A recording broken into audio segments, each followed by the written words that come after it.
महाप्रसाद बांट के, जो बांट के खाया जाए उसी का नाम तो प्रसाद है।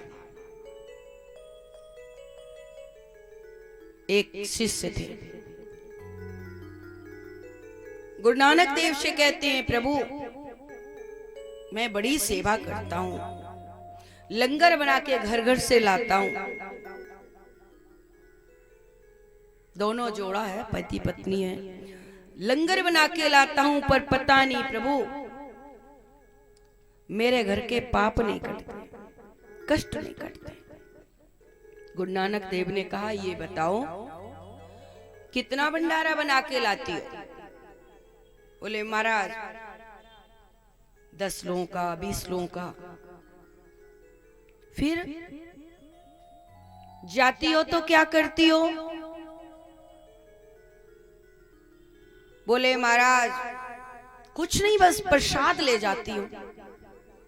बोले कितना ले जाती हो?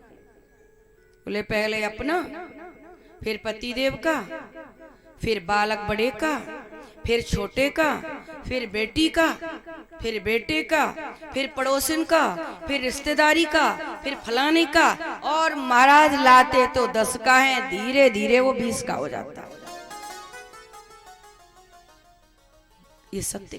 गुरु नानक देव कहते हैं, शिष्य लाए तो तुम 10 का थे और 20 का ले जा रहे और कहते हो मैं रोज भंडारा करता हूं, रोज प्रसाद लाता हूं और मेरे घर के कष्ट नहीं कटते। ये प्रसाद का अर्थ होता है कि आपको इतना भी मिल जाए। प्रसाद जहां बन रहा होता है ना प्रसादालय में, और प्रसाद पूर्ण हो जाए, तो कुछ लोग मैंने देखे हैं वो पतीले को लेते हैं और ऐसे लेकर चाट लेते हैं। प्रसाद तो इतना भी बहुत है, और हम लोग क्या करते हैं, ये मेरी माँ है, ये मेरी बहू है, ये मेरी पत्नी है, ये मेरा भैया है, ले जा, ये माल बढ़िया, ये तू ले जा, ये तू ले जा। ये प्रसाद नहीं ले जाते हो। गुरु नानक देव कहते हैं, जो ऐसा करता है वो लोगों के पाप ले जाता है, कष्ट ले जाता है। प्रसाद को प्रसाद तरीके से तब आनंद है। और इसको इसलिए बोला कि आप लोग तो अच्छे हो,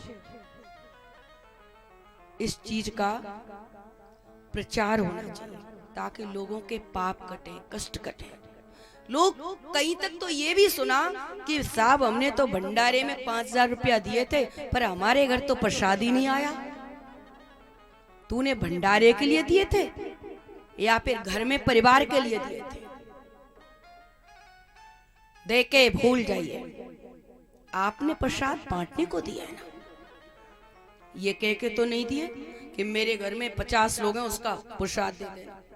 हम भंडारे के लिए देंगे 50 रुपए और पूरे खानदान को कहां कहां से खिला लाएंगे, तो भी यजमान बेचारा खुश रहता है। खिलाओ, अच्छी बात है, प्रसाद तो है ही खाने के लिए, उसको क्यों रोकेगा, खाओ।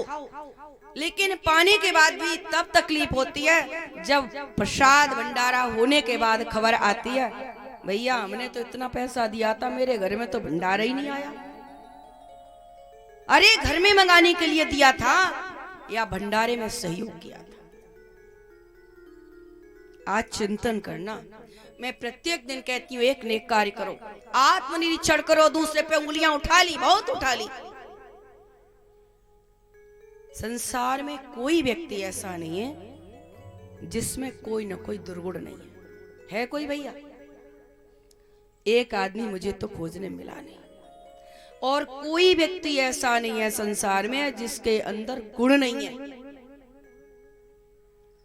हमें अपने देखने का नजरिया बदलना पड़ेगा। आपके यहाँ रोज हजारों लोग आ रहे हैं, 1000 में से आपके कम से कम 40%, ये मैंने शायद कम ही बताए होंगे, वो ये देखते हैं कि ये क्या कमी रह गई भैया की कथा में, इस कार्यक्रम में कमी क्या है, वहां बाहर करो। मक्खी वहां बैठती है जहां घाव होता है, जहां जख्म होता है। आप कड़ी वहां से टूटती है जहां कोई रस्सी या सांकर की कड़ी कमजोर होती है, लोग वहां बाहर करते हैं। सावधान होना पड़ेगा। उस 40 पर मत देखो क्या हुआ क्या नहीं हुआ, उसको तो एक चिंगारी चाहिए, कोई माध्यम चाहिए। अरे पानी की कमी थी, हो पानी भी नहीं कर पाए तो कथाई काय के लिए की थी। पानी की कमी है तो तू लिया भाई, लाएगा नहीं वो बदनामी करेगा। और वो व्यक्ति ऐसी बात करता है जिसने जीवन में कभी कुछ किया ही नहीं। कोई कहे महाराज हमसे कभी डांट नहीं पड़ी, ऐसे लोग भी मिलते होंगे आपको भी। महाराज हम पे कोई डांट ही नहीं पड़ी, कोई कमी नहीं हुई, हमें महाराज डांटते ही नहीं, हमारे गुरुजी डांटते ही नहीं, हमारे पिताजी ने डांटा ही नहीं, मारा ही नहीं। इसका मतलब तुम एक नंबर के निकम्मा हो। डांट किसकी पड़ती है? कुछ करोगे, कमी किस पे होती है? जो कुछ करेगा। जो हाथ पे हाथ रखे रहेगा, कुछ काम ही नहीं करेगा, उस पे कोई कमी नहीं होगी, वो तो एक नंबर का निकम्मा है। इसलिए मत डरना। परसों गीता का पाठ होगा, ये जो चल रहे ना धुंध, इन सब का जवाब परसों आता है। मैंने निवेदन किया था पहले दिन, आपके अंदर बहुत सारे प्रश्न चलेंगे, 7वें दिन तक अपने आप आपके पास जवाब पहुंच जाएंगे। और फिर भी किसी का शेष रह जाए तो वो जिस 7वें दिवस में खड़े होकर कहे कि मेरे मन की जिज्ञासा ये थी, इस प्रश्न को आप मुझे बताने का कष्ट करें, भगवान आपके प्रश्न का जवाब देंगे। आते ही वो इसलिए, वो कथा सुनने नहीं आते, कथा में सहयोग करने नहीं आते, सिर्फ देखते हैं कि अच्छा गुप्ता जी ने आज कैसे कपड़े पहने, काले पहने, लाल पहनते तो ठीक रहते। अच्छा अपना ऊंची कुर्सी बैठ के उनको नीचे बिठा दिया, या नीचे बैठते तो अच्छे लगते। अच्छा तो वो चेयरमैन साहब को बीच में बिठाया, अरे चेयरमैन साहब तो थे, उन्हें आगे बिठाते।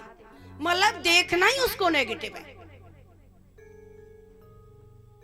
उसका कोई इलाज नहीं है, उससे दूर हो जाइए, क्योंकि उस पर कलयुग का वास है। गिलास है, एक कांच का गिलास, आधा दूध से भरा है और आधा खाली है। किसी से कहा भैया बताओ कैसा है, तो नेगेटिव वाले कहते हैं महाराज खाली है, और पॉजिटिव वाले कहते हैं महाराज भरा है। गिलास तो भैया, तुम बुराई में भी अच्छाई खोज लो, नेगेटिव में भी पॉजिटिव खोज लो। एक मंदिर में आदमी आया और रो रहा है, अरे राम रे राम, अरे राम रे राम, मेरा एक्सीडेंट हुआ, मेरा हाथ कट गया, मेरा एक पैर कट गया, अरे राम राम। चल के आ रहा है और रोता जा रहा है, रोता जा रहा है। और रो ही रहा था तब तक एक जिसके दोनों पैर नहीं, व्हील चेयर में बैठा एक कोई 10-15 साल का बालक आ रहा है, चेहरे पर मुस्कान है, मुस्कुराता आ रहा है। और लोगों ने कहा देखो देखो उसको देखो, उसके तो दोनों पैर ही नहीं है, तुम्हारे एक पैर तो है। फिर भी वो मुस्कुरा रहा है। अरे भाई पूछो इसके हंसने का, मुस्कुराने का राज क्या है? पूछा भैया दोनों पैर नहीं, व्हील चेयर पे आ रहे हो तब भी मुस्कुरा रहे हो, और ये तो एक पैर है इसका, बैसाखी साथ में है, और ये रोए जा रहा है। तब दोनों पैर जिसके नहीं थे उस बालक ने कहा मैं इसलिए मुस्कुरा रहा हूँ, परमात्मा का धन्यवाद करने दरबार में आया हूँ कि परमात्मा तूने एक्सीडेंट पुराने हमारे कर्मों से हो गया, कोई बात नहीं है, पर पैर दोनों कट गए वो भी कोई बात नहीं है, पर कम से कम मेरा हाथ, दोनों हाथ और मेरा माइंड तो सुरक्षित रखा है, जिसके सहारे में हाथ से चल पा रहा हूं। हम देख क्या रहे हैं?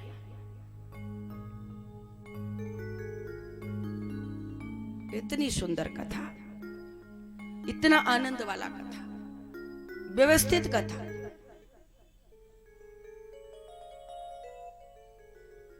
और कोई कहे महाराज इतनी बड़ी कथा सुनते रहते हैं, कान में आते रहते हैं, जवाब देना उचित नहीं समझते हैं। कोई कहे महाराज पहली बार देखी, ओहो, हमारे साथ आ जाना किसी दिन ऑफिस में, ये अहंकार की बातें हैं। इसलिए चीजें कहने को सरलता का दुरुपयोग नहीं होना चाहिए। कोई व्यक्ति सरल रहे तो उसका दुरुपयोग नहीं।